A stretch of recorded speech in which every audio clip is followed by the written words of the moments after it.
Ухтинская певица Юлия Самойлова сегодня приняла участие в мероприятиях ООН по случаю Международного дня людей с ограниченными возможностями.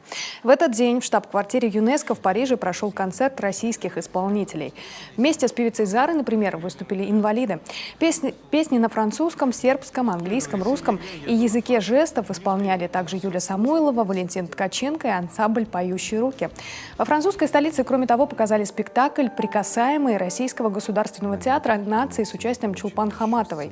Пьеса основана на историях реальных людей с физическими отклонениями. В ней используется язык жестов. У них ведь только чувство тактильное и обоняние. Но они видят по-другому.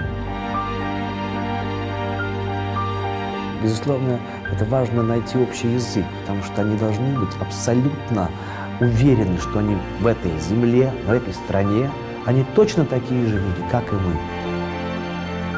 Они творчески очень сильно одарены, потому что они лишены других вещей.